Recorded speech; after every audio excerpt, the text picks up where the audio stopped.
Hello, everybody, and welcome to Watchmen with Jay, Jack, and Matt. My name is Jay. My name is Matt. And I'm just, can I just have the 5 million? And welcome to the show. How's everybody doing? I'm ecstatic. I'm an island in the stream.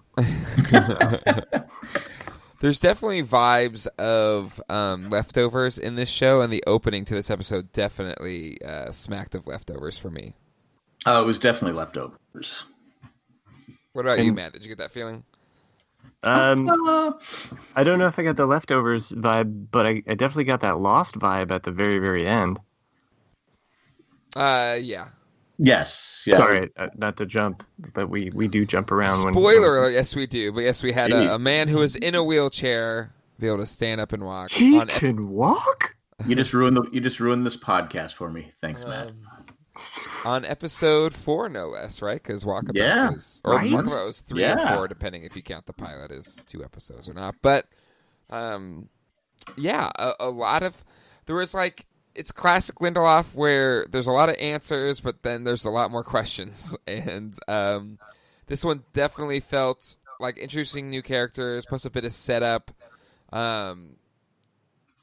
But really not a whole lot of big movement in the story. But what did you guys think?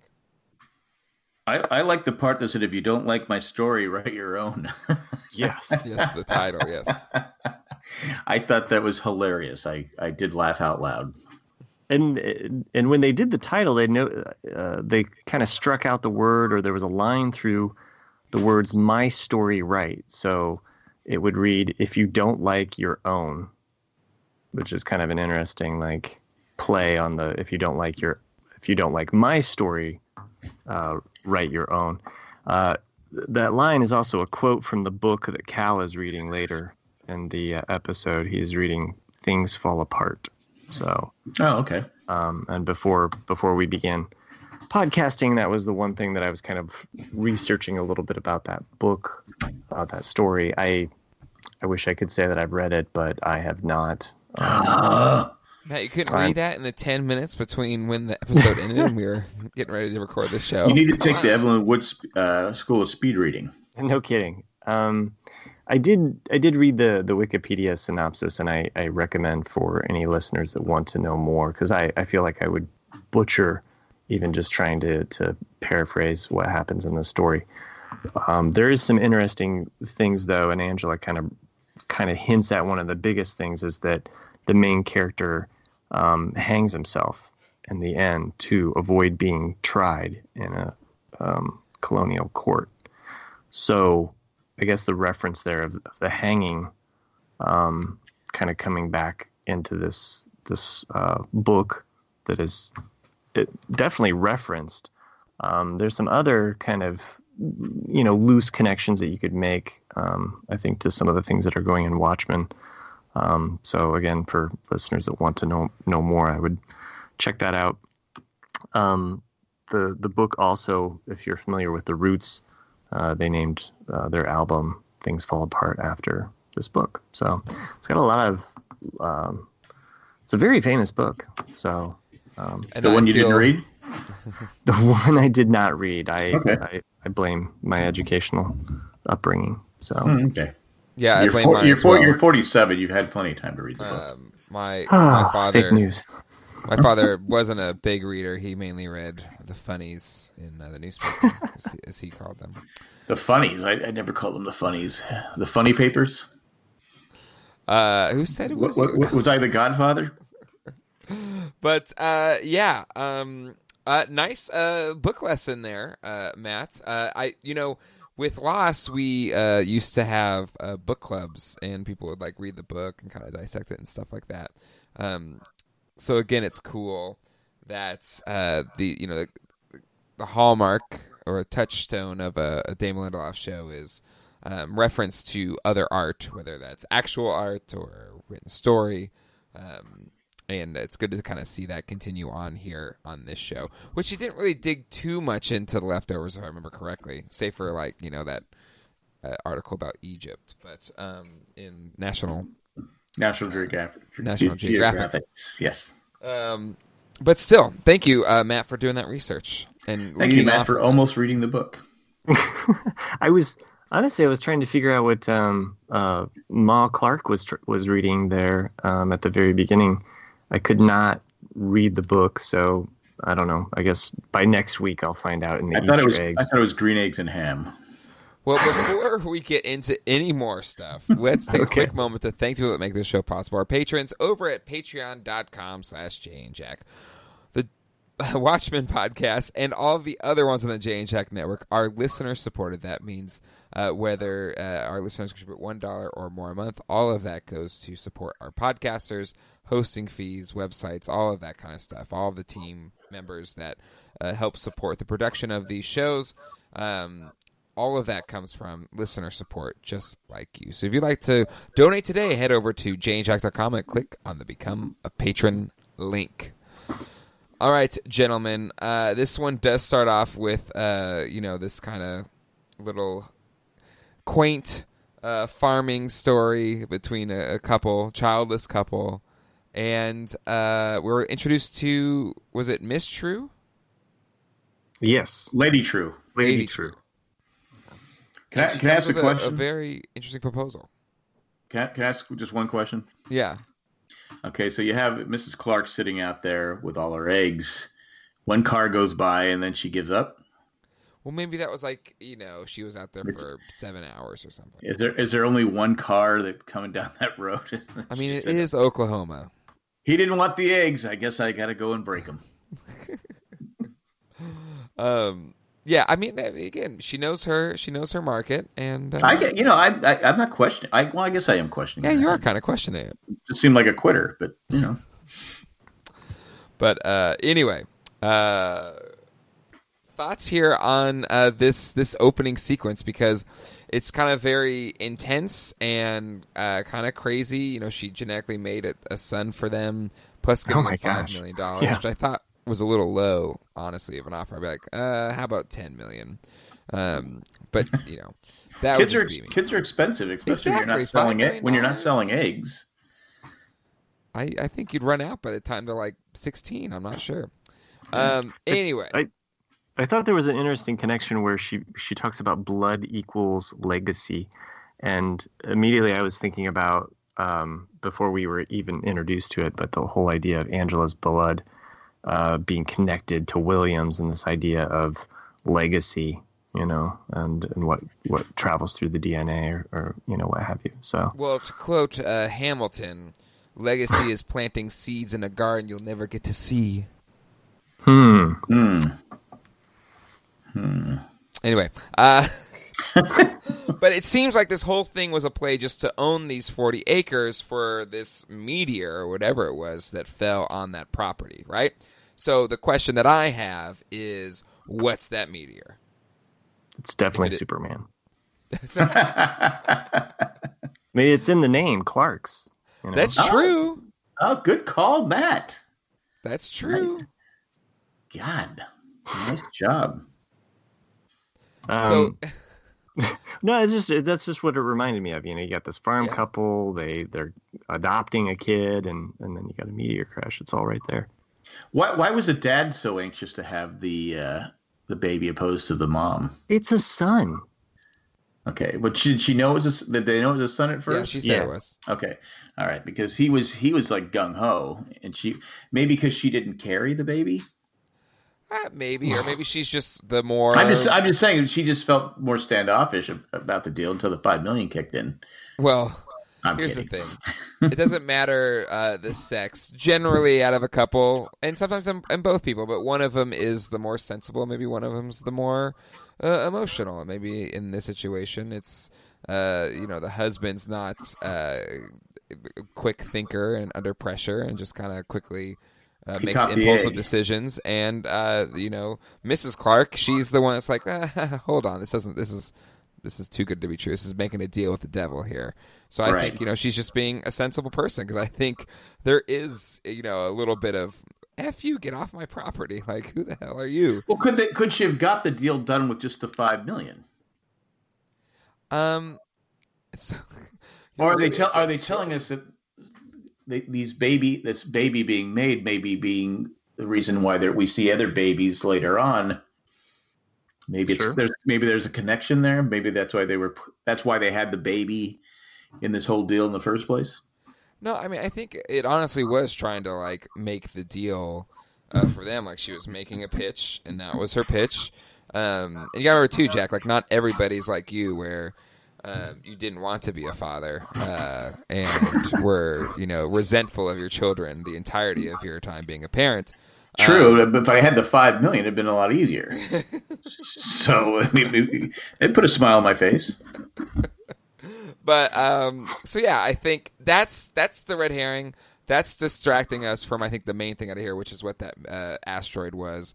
It's obviously something at play, and but you don't think there's a connection between that baby and the babies we see later on? No. I don't know if I'm ready to jump those two things together.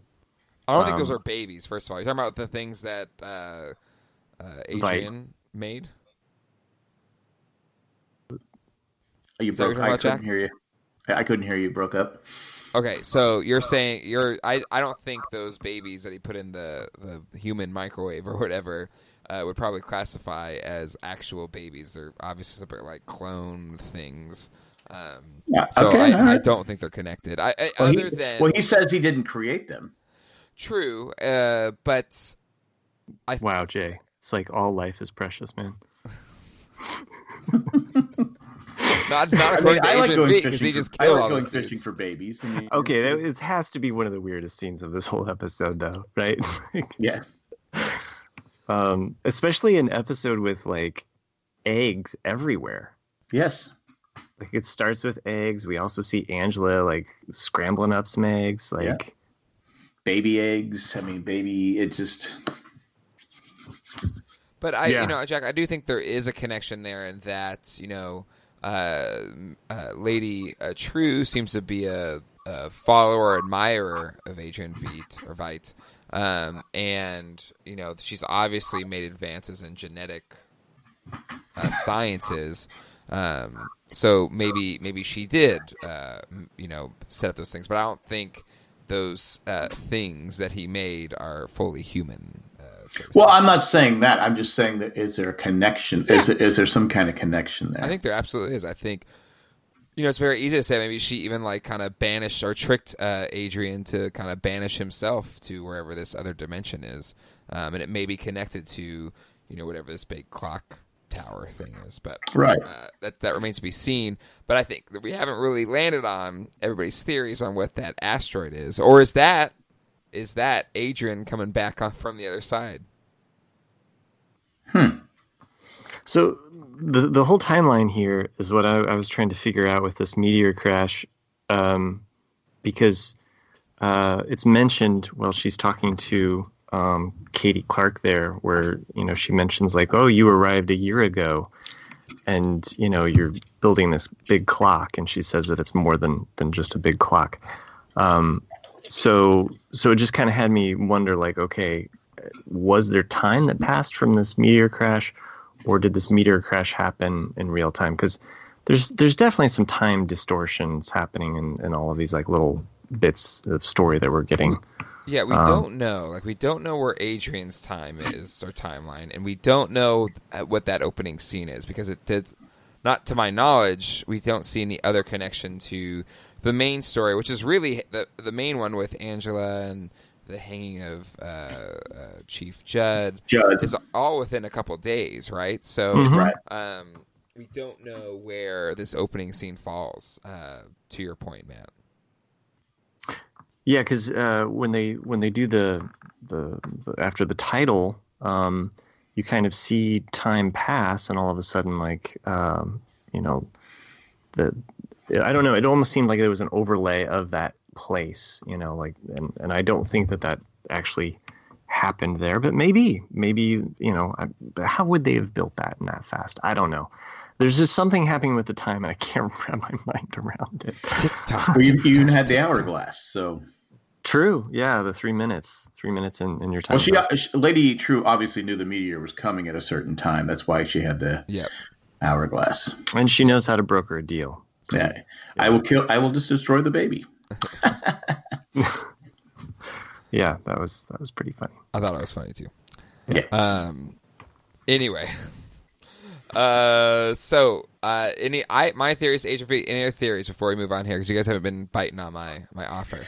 It's not a bad theory because we do see him launching the Mr. Dead Phillips bodies. into the thing, and he from the catapult. Yep. So that could be it. Yeah. I Maybe mean, it's the best theory that we've come up with so far. Any others? Any other takers before we move on? I'll be honest, I didn't think about it till you said it, and I'm like going, wow, Jay. I'd have been all in if it was Matt. But with Jay, I'm like, okay, I'm about 50%. But it's a good theory for you. I do like it. Maybe Colleen said it to you when you were She watching did it. not. No, she did not. Okay, Matt, all right. any predictions before we move on? No. I just don't think that he's in a sideways universe, though. Okay, you don't. Or maybe he is. Just You don't think lost? Really? Okay. All right. I don't know. I mean, that's a good idea. Like it's like that time clock sends people into a wormhole. I've also kept thinking that perhaps Dr. Manhattan has him trapped in some type of a dimension bubble. So, Yeah. But yeah, I got nothing. So All right. Okay. Moving on. You We're let me- kind of catching you let me up down. with Angela after her confrontation somewhat with Silk Spectre 2, Agent Blake. And she kind of she goes through covering up Will's, remnants in her space. And she accidentally burns that letter, which I was like, no. Well, she did try to put it out. I was kind of upset by that personally, but Really? yeah, because I don't know, it just like it made it 100 years or whatever. I'm sure that might have just been a copy. Yeah, I'm sure. Maybe Will just carries around the copy of it. I refer back to that book, Things Fall Apart. So Yeah, you know. that's true. That's true. So, But then she finds out more about the family tree. She goes to the center and kind of gets to the backstory on Will, which we saw in the first couple episodes. That's And, a cool family tree. I wish mine did that. yeah, maybe 23andMe can develop a center like that one day. I doubt it. But then it kind of brings us up to the end of last episode where it is Angela's car that falls from the sky. And they kind of arrive together at the same time. So that's why I think there is a bit of time play here a little bit, because it kind of went back and now it's back to the same, where they're on the same page. yeah, and did we even get to Lube Guy? No, Oh, Lube no, Guy's a little after bit this. later, That's- right? Okay, Lube Lube Guy's Guy's Lube is Guy's after later. this. Okay, yeah. I said Silver Surfer, but then that Lube Guy is a better name. Yeah, I mean, that's what the Red Scare called him, right? I think. Yeah. Yeah. I but- kept thinking he was like a silver fish, but yeah. Fish. For like cardboard and stuff like that, right? Yeah. I also wanted to just mention that I really liked that moment where they had Angela talking to her grandfather Will, and they did the overlay of the masks, because we do get a conversation from Lori later on about masks and what they mean. So I really loved that overlay and that play of those two figures. And it was a real sweet and sour moment, because you think she's being nice, and then she's like, "Screw you, man!" Like, Yeah. so She likes to drop. She would definitely say "F you, Lori." yeah. Yeah, and it's curious. I mean, what? And I did love that scene in the car, and poor Petey's just getting. Petey's getting paid. Come on, That's true, and that's his paid. job. But he just like you do kind of feel bad for him though. A little bit, just a little bit. But yeah, and so I do think there's something there in Angela's past. Whenever do you think we'll ever get a flashback for her? Just like kind of explore that story, because we're just getting little bits and pieces of it. There's definitely trauma there, and that's why she wears the mask, as Agent Blake says. But yeah, any thoughts there? Yeah, masks equal trauma, and then leads to justice. So I thought that was a really great breakdown of that. And I liked that we also got that PD is a critic of the show Minutemen. Yes. So It's full of terrible. inaccuracies. yeah. So I like the self play of those kind of things because with everything that we know Damon Lindelof had been through with Lost, and as Jack pointed out, the title, "If you don't like my story, write your own," and then just that idea that you got a critic about a TV show within the show. So yes, he's exercising some demons, Lindelof, I would think. You think he'd be all right because Leftovers was so well done. But you never forget. I mean, Jack, you're still bitter about things that happened decades and decades and decades ago. So but I've never had any success. He has, so maybe it's just a follically challenged person thing where you hold on to grudges a little bit longer than people. That could be it. That could be it. People like Matt and myself, where we still have our hair, so we don't stress about things as well. You got to go for the hair, don't you? It's just like you're needling him. Yeah, just keep bragging. Um, I'll take it back. I don't like your theory about the meteor. You're kind of halfway in anyway, so let's just be. Yeah, but now I'm 100% against it. In fact, if it is true, you probably just read it off the internet. I didn't. I didn't even have time to get on the internet. Just to load up GarageBand and listen to you curse Skype. F you, Skype. F you, Skype. Go ahead. Yeah, well, I just was going to say chronologically, like we're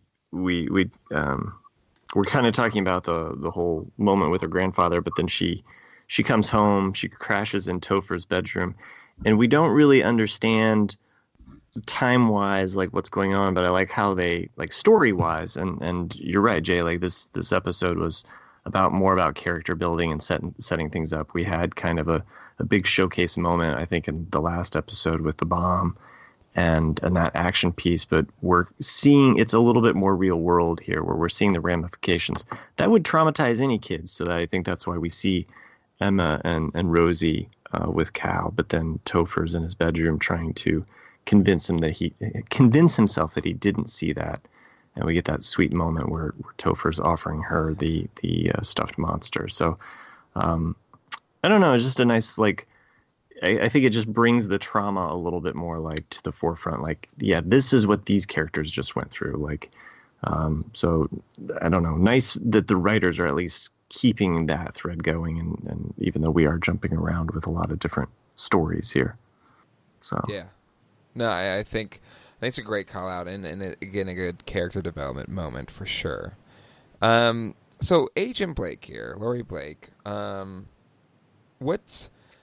How much do you think she knows what's going on? Because I love her approach. I love her sarcasm. And, it seems to me that she's, humoring Angela a lot. And maybe she sees a bit of herself in Angela, too. But do you think Angela really knows what's going on and she's just kind of like playing the part of, oh, really? Is that what happened? But what's your vibe here on her in this episode? I think she definitely knows what's going on. Why is that? Why is that, Jack? I'm sorry, it broke up. It's okay. Just why is that? Because she does. I mean, we're talking about Lori, right? Correct. Yeah. Yeah, she knows. She says all the right things. I mean, she's not just fishing for answers. She's giving correct. She's saying what is actually happened, right? So then, what's her angle here? I guess to let Angela know that she knows what's going on. But like, why is she? What's her long play then, right? Because Angela has her motivations. She's trying to figure out what the hell's going on. This person that she trusted isn't who she thought he was, and now her great grandfather has popped into the picture. And, where she seemingly have control over her life is in chaos, and she's trying to bring order back to that maybe chaos. In a roundabout way, she's trying to get Angela on her side to work with her. What side is she getting on? Because I love Laurie Blake's character here, but it's just like I know where Angela's going. Adrian Veidt is trying to get out of whatever kind of prison he's in. Lady True seems to be up to some larger plan, seemingly part of maybe possibly what the 7th Cavalry is doing because of the end of the episode with the tick-tock with Will Reeves, whatever's happening in 3 days, possibly against Dr. Manhattan, and we still have whatever Dr. Manhattan's play is. What is Laurie's Blake purpose in all of this? And is she playing the part of the Rorschach or the comedian, or is it a bit of everything? I'm curious to see, someone as astute and smart and experienced as her, what is going to be her main purpose to this season? Well, that's a great question to kind of think about, like what her motivation is, because she does seem to have a chip on her shoulder, and yet she's working for the FBI to kind of uncover and get to the truth of the matter. And there's definitely like an aspect where she knows Angela is lying. Right, definitely. So, but I also kind of think that it's interesting with the introduction of True. Is that her longer play? Is she interested in what True is doing? Like, is she trying to get closer and into the inside of that? Because she's wanting to manifest. I mean, obviously she's trying to solve this mystery as to what happened to Will and this vehicle. But to me, I was starting to connect the dots there. And if they did drop it intentionally on her, are they listening to these Dr. Manhattan things? I mean, we talked about this in the last podcast, is like, does Dr. Manhattan really listen to these, or is the government intercepting them? And then now a bigger question, are they intercepting them? Are they actually hearing these things? And they were the ones that were messing with her. Maybe it's it's a senator, right? Senator Keene. Yeah, maybe he's got to be more involved. So maybe that is what maybe he is listening to him and he knows more about what's going on. Well, they have the machines and capability to drop these things. So that's where I was kind of like, okay, like, maybe Lady True is the one that like ordered this drop so that they could spook her or make her believe in. She's working for Lady True. Could be working for someone else. True. Interesting note about True's daughter. What was her name? Bion. I looked up that name, and it means secretive. So well, and there is something there, right? Where is it just a clone of Lady True? That's what I'm feeling. I think so. Because what she's describing is what Vietnam, basically, right? Like, yeah. And she wasn't very motherly either. She's, can you walk me back to my bed? No. Back to her room. She goes, no. Right. I was a little cold. Yeah, and that's where I think she wanted her to feel that pain of the walking. So she must be having her like implant her memories in her while she sleeps. And that would be my thought there.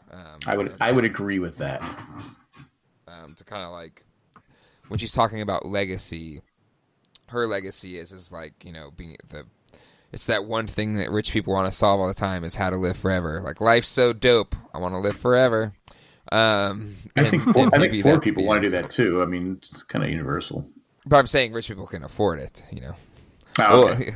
Most normal are like, gotta end it eventually. I mean, they talked about it like the first wonder of the new world. So, there was that mention of these 7 wonders of the world and how she was building a new one. So, there's definitely some legacy aspects happening there. And we forgot to mention, she's not just a billionaire; she's a trillionaire. Yeah. So $5 million was nothing to her. Well, and that's what I'm saying. Like, you're a trillionaire, and being a billionaire is like impossible to fathom just in terms of the amount of money that is. But a trillionaire, like, it's just not even. It's not even a feasible thing. The taxes. Of course, you would go there, Jack. But anyway, moving on. But I guess Lori Blake, we're just gonna have to wait and see what happens with her. I think, like I said, I think Angela's smart, but she's smarter. Lori's smarter than her. We got a little more into Looking Glass because we saw his bomb shelter. Yes, his bomb shelter. So yes, he's again pretty fascinating dude. But she enlists his help to find out what's up with Will's pills, which were still in the car, and also keep Mr. Judd's Ku Klux Klan, or possibly his grandfather's clan. Yeah. It's crazy that Looking Glass knew that was old school. And he has an ex-girlfriend. I'm like, whoa. Yeah, who knew that? Yeah.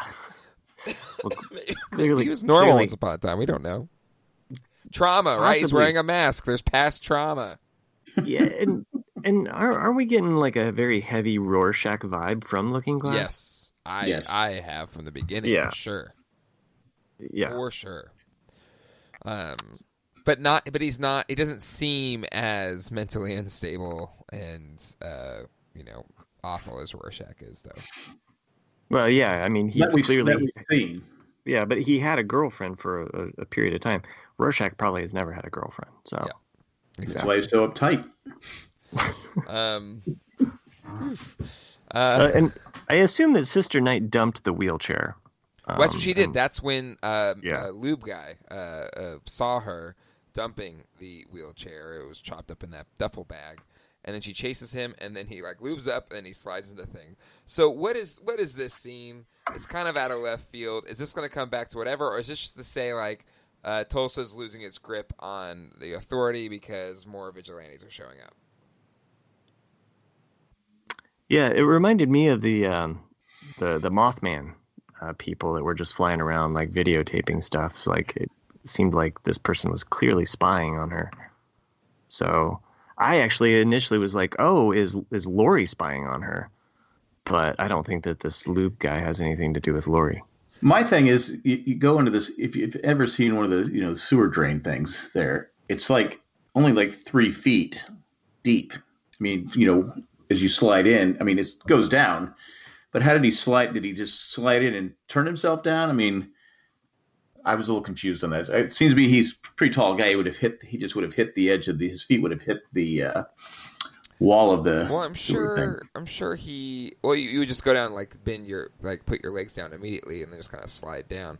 But I'm sure that takes a lot of athletic ability. Yeah, maybe he was running really fast, and maybe he's double jointed throughout his body. You never know. That's a superpower. That's a superpower. I mean, how does Pennywise get down there, right? Yeah, exactly. You'll float too. And Lori Blake's investigations lead to Lady True's clock tower, which it looks a lot like Dr. Manhattan's clock that he made on Mars.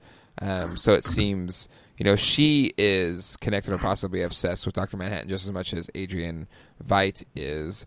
But, they have these hovercraft things that, possibly picked up that car. And we find out later that, Will's in cahoots with Lady True anyway.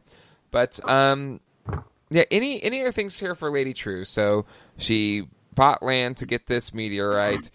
She has a clone of herself that she's probably implanting memories into, and she's partnering with Will Reeves for something in 3 days. Didn't get too much for her. A lot of mystery still there. She's from Vietnam. But any thoughts or theories here on Lady True overall in this story of the episode?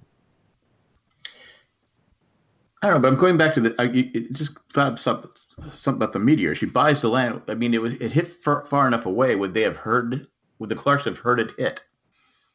Yes, but she would want ownership of whatever that thing that was landing there. So that's. But she could easily go get it without them even knowing it. Yeah, but then they could sue, saying you stole that from their property. How would they even know it was there? Why risk it when you're a trillionaire that can just buy the land? But I'm just saying, is there something that when it hit, it did something to the land? That made it valuable? Is there something that when it hit, it does something that she needs the land? Because she said I need the 40 acres, not just the house. I think she just knew that it was going to hit somewhere, so she's saying like. Well, I know that, 48. but Yeah. again, it hits out in the middle of nowhere. Who knows? I mean, who's going to know that it hit? She's a legal lady. I mean, she wants it by the book, apparently. So she's true. But I don't know. I think maybe she wanted the land because maybe that meteor did something to the land that she needs. Mm-hmm. I'm just trying to, ruin Jay's theory. Okay. So, but no, I was just thinking. I go, why would you need? Okay. Seemed pretty simple to me. I know you're a but, trillionaire, and $5 million is nothing, but still. Yeah, $5 million is like literally like change in her couch. Maybe that's what it was, a couch. But yeah, I wonder. I have a feeling that it seems that they're aligned with possibly 7th Cavalry because with the whole TikTok thing at the end. Mm-hmm. And it seems like it's going to be a showdown between Dr. Manhattan and all of these people because it's just that's the vibe I'm getting from all of this in terms of what they're trying to set up. I have no idea what they're trying to set up. I have none. I'm like basically like the Van Gogh puzzle. It's like I see the border, but the center is still incomplete. So, I mean, and that's fair. It's just to me, if there is echoes or connections to the original, there's this reason for all of these pieces to kind of fall into place and to set a chain of events in motion. And I wonder what they are, and if there is this cult, or to me, like even when I read The Watchmen, I was like, okay, well, Ozymandias was able to pull it off. He saved humanity from, killing or, basically driving themselves to extinction. But that last page, I think, is where Rorschach's journal, goes into that newspaper office, and then that to me was just like, okay, what is the fallout from that journal?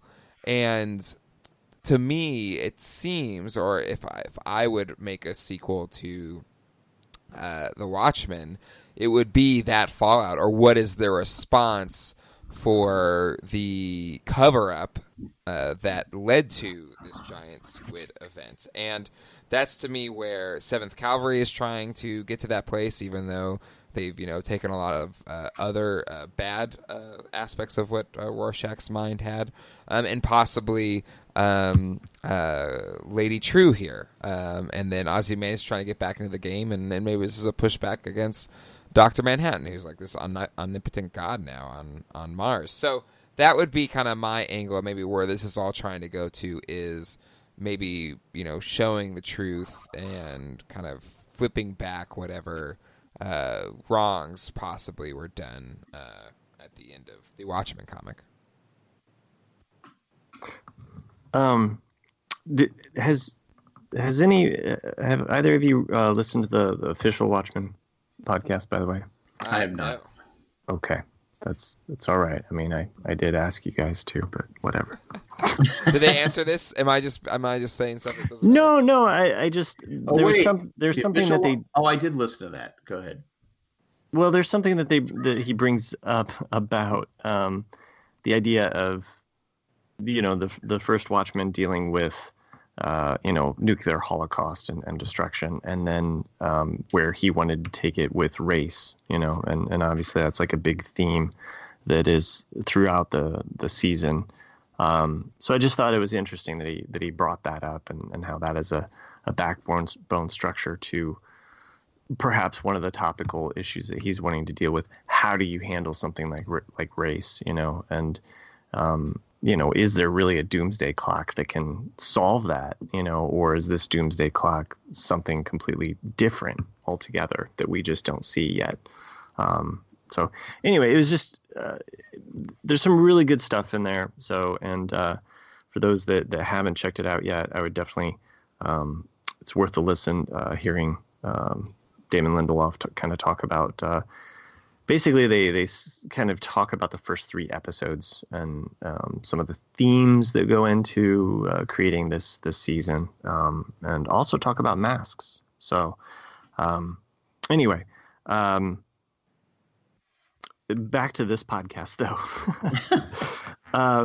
I wanted to mention, Jay, you bring up these connections, though, and how these threads are coming together. One thread that never came together and connected in Watchmen was the Black Freighter. I mean, it's in the background, kind of like how we have the Minuteman show in this.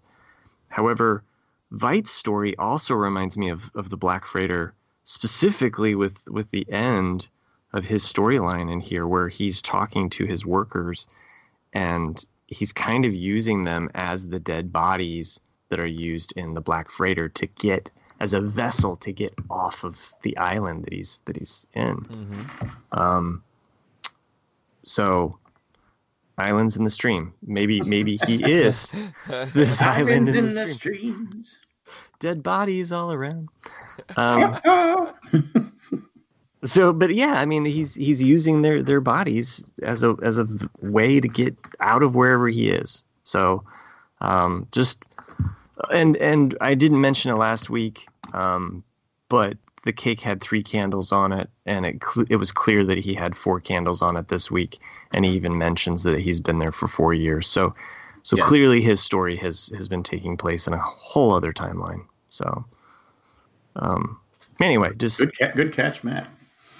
And I should have mentioned it last week, but. And then are we to assume that, if he does get out of this prison, that timeline will then match up with the events that are happening in Tulsa? Yeah, maybe. And what if he came back a younger Veidt? I mean, there was a mention about him being old. Yep. Because the statue that Lady True has is almost kind of an image of what we saw in the last episode when he kind of donned the Ozymandias costume. Yeah, very much so. Respect your elders is what that meant. So I'm sure Jack liked that one. It was my favorite, yes. Even though expect your hair challenge elders. Well, that's what I'm saying. At least Jeremy Irons, he's older than you, Jack, has a very nice head of hair. Yeah, he does. And we don't know if it's real. And he listens to reggae just like you do, Jack. All the time. All the time. When I'm fishing out babies in the water, yeah. Always. He wasn't listening to it while he was fishing babies. By the way, that's how I do it. He had like an old lobster crate for that, which is, oh my gosh, that whole scene was so weird. It was so. Well, this one's got to throw this one back. It's like, because it wasn't fully formed, like it didn't have its arms yet or whatever. So yeah, so gross. It was a different scene that it's probably a different scene that I've ever seen in a television show. I mean, we kind of already hit it on a little bit, but Will Reeves, he can walk. It's pretty easy to explain those type of things, though, when you're hanging with Lady True, who obviously has kind of mastered the art of like genetics and all that kind of stuff, where has a 104-year-old lift somebody up over his head and walk and all that kind of stuff. Well, if he's not walking like he's 104, right? And so if he's getting whatever type of gene therapy that she could probably give, is probably how that's happening, right? Yeah, count me in. It's not like Locke where he's in a plane crash and all of a sudden now he can walk. That doesn't make sense. How do you explain that? This one seems pretty easy to explain scientifically. I think so, yeah. Based on what Lady True's been able to do. Stem cells from those fetus babies. So. Yeah, right? Would have been better, though, when he stood up if he had like an orange in his mouth. He kind of smiled. No? That wouldn't have worked? Two on the head. A little bit. All right. Well, anything else we want to talk about this episode? I mean, I know there's probably some smaller things we didn't dig into, but any other big things before we get into listener feedback? I think that's it. I would just say that time is on our side here. So, and I'm not gonna laugh at that one. I thought it was good.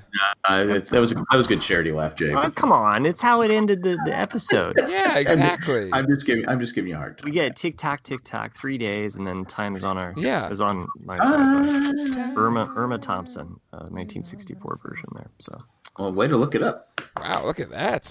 thanks. Well, Unless you're Nick, then you just know it. So, No, Okay, Nick just well, thinks he knows it. He doesn't actually know it.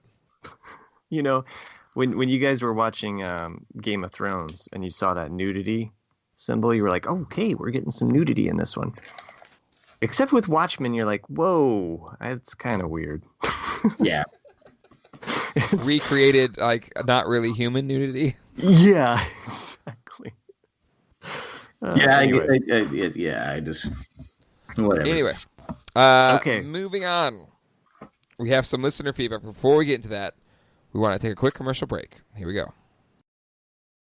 Listener feedback. All right, it's listener feedback time. We've got some emails and phone calls to get into. Wow. I know.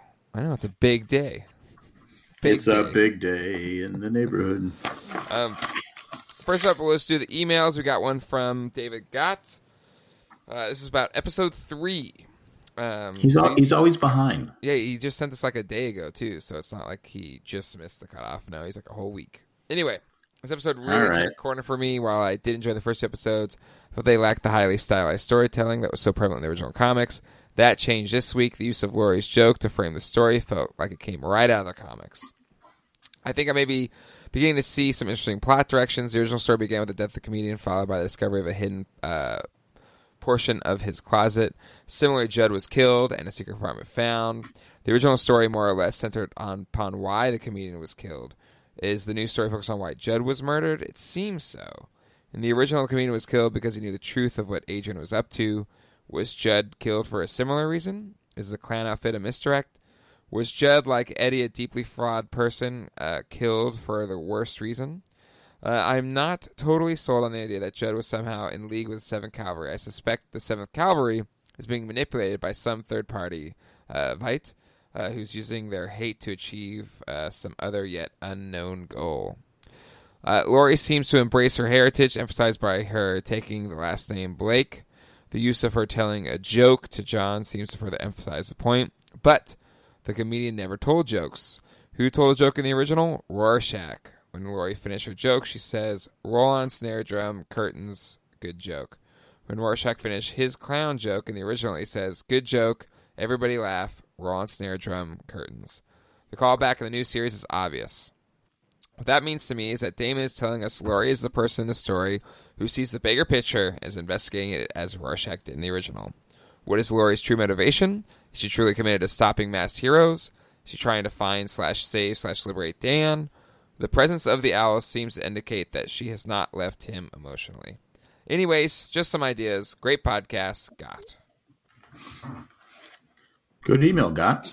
Yeah, I like the, Jay had mentioned the whole, what is Laurie's motivation? So yeah, the owl and saving him might be a longer, goal for her. So beyond just asking or answering the why this police officer was killed, because I think if she was, possibly. Nice. All right. Anything else? No? Let's go on to the next email. Yeah. This is a short one from Ethan. Hi. Back to the Future Part 2 microwave pizza babies. Have a good week. That's it. I like that. Pizza babies. Yeah, I like pizza that. babies. That's good. All right, okay, that was good. We have a couple phone calls to get into, so let's do those now.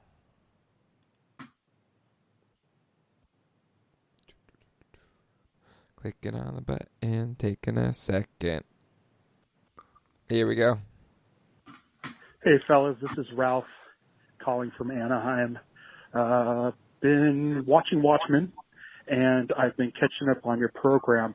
In podcast number 2, we get a call from Jared suggesting that Ozymandias is living in an alternate universe. I disagree. He is not on Earth because we saw the newspaper that declared he was dead. But I believe Jay mentioned that he is living in the castle that Dr. Manhattan built on Mars.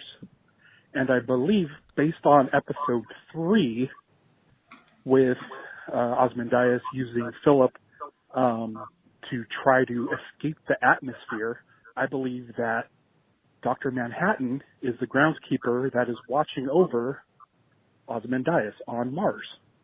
So I believe he is on Mars after the events of the comics where Ozymandias unleashed the squid. Dr. Manhattan then took him and is holding him prisoner on Mars. So I think Dr. Manhattan and Ozymandias are at odds with each other on Mars. So that's my theory. I guess I should go listen to episode 3 because this might have been discussed already. Anyway, listen to my podcast, go to my Patreon, and yeah, talk to you guys soon. Bye. You can find Ralph at Casino Skunk.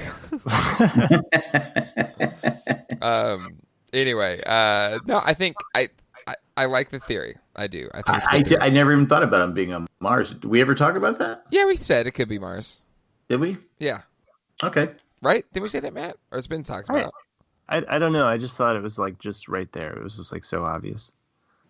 No, I'm just joking, Ralph. I don't know. But I think we did talk about the idea that Dr. Manhattan might be imprisoning him. Yeah. We talked about that, but I don't remember saying. But it I mean, he's a godlike... that would make sense though, because if it is a meteor, right? Yeah, but how would he get on a catapult and then slingshot off of Mars? Well, that's just how you got to get in the right trajectory, right? Or unless Dr. Manhattan has made a wormhole, and then that just kind of takes you to. Because I know that's how they wanted. They talked about doing that years ago with going to Mars. That you'd have some kind of slingshot that would sling you to Mars. So maybe that's usually the other planets. Yeah. So using the moon to slingshot someone. So maybe that's something that they're. I don't know. All right. I'm just throwing it out there because I don't clearly. know. Let's go to this next phone call. Here we go. Hey, Jay, Jack, and Matt. Love the Watchmen podcast. I actually was a listener of you guys way back in the lost days. So I want to thank you for continuing on with all the goodness. Couple things. Number one, the audio levels on Jay's mic are just all over the place. So it makes it a little challenging to listen to because you jack the volume up to hear him, and then the rest of the volume is super loud. So I don't know if you guys have hammered that out by the 3rd episode or not, but I'm on a couple fingers episodes crossed. It's wreaking a little bit of havoc on the car speakers and the goodies. So I wanted to give you that. And the second piece of feedback, hey, love the show. Love the fact you added Matt in there for another perspective, and the fact you guys are doing it right after the show, so there's no other influences or thoughts or anything like that. So, hey, thanks again for your time and effort. Enjoy the show, and look forward to hearing the next one. Thanks. Bye. Thank you for the call, and hopefully, I've turned up the mic a little bit this episode, and hopefully that means it's good. I don't know. So you're low? I guess. I guess that's never been said before. I know. Not that big mouth. Well, I hope we get more pizza babies next episode. I agree. I keep imagining Muppet Babies theme song, except with pizza babies. Sorry, it's just Ethan's email threw me. So, but thank you, listener, for including me in on your compliment. Oh man! All right, well, maybe that was Matt. Maybe it was. No. They didn't give a name, did they? No, they did not. Okay. Anyway, all right, that will do it for this week's Watchmen with Jay, Jack, and Matt. Give us a call at 385-309-0311. Calling time. Also, send an email to watchmanjjm@gmail.com. Join our Facebook group at facebook.com/group/JandJackGroup. use our Amazon link, janejack.com/Amazon. It'll look just like the normal Amazon you know and love, but a small percentage of those sales will go to the Jane Jack production fold. This podcast is listener supported, and if you'd like to become a listener supporter, go to patreon.com/JaneJack, patreon.com/JaneJack. I want to especially thank Tack from Tokyo, Eckhart Richter, Maggie the Magnificent, Joanne with the Plan, Drake the Destroyer, and Ed the Creepy Letter Carrier. Thank you so much, and thank you to all of our patrons. You can find a full list on our website at janejack.com. Check out the other podcasts on our network, janejack.com/iTunes, or just simply janejack.com. Right now, we're doing episodes about Dancing with the Stars, Ramblecast After Dark, The Broadcast, this one, Watchmen with J. Jack and Matt, and this week, Disney Plus goes live on Tuesday, and that means the first episode of The Mandalorian will also go live, and Matt, who hosts Owen and Brews Barbecue, along with Chris in Boston and Nick, that guy, will be doing a podcast about it this season. And they may have a special guest this week. And I know Matt is trying to get some good guests. He obviously couldn't this week, so he had to go to some backups. You forgot to mention Survivor. Oh, that's right, Survivor too. But Mandalorian's a big premiere this week. So, Matt, are you excited to be podcasting about it? Really excited to podcast about it. Probably even more excited to watch it. Exactly. Yeah, I'm with you. Not that I'm the guest they're talking about, but I did sign up for Apple TV today. Or not Apple TV, Disney Plus. So nope. Not that I'm going to be a guest, but that just to nope, say that. No pressure. So yeah, and Matt, may God have mercy on your soul. Thanks. Great show, guys. This was one egg in a trillionaire. Hey, there you go. That works. Okay. Oh man. Bye, guys. Hasta luego and goodbye. On that great joke, I'm out.